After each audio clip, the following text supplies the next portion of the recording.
مرحبا بكم في قناتكم دي زد أخبار 24. لا تنسوا الاشتراك في القناة ليصلكم كل ما هو جديد.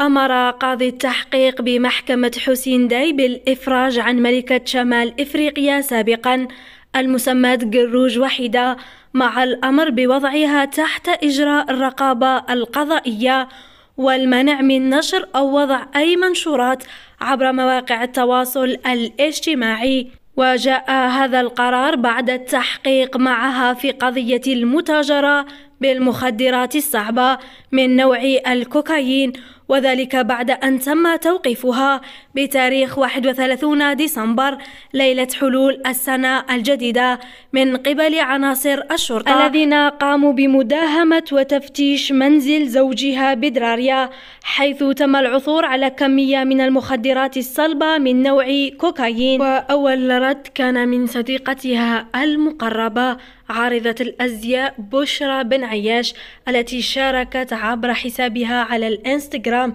في ستوري قائلة: الحمد لله يا ربي، البراءة لوحيدة، فما رأيكم أنتم؟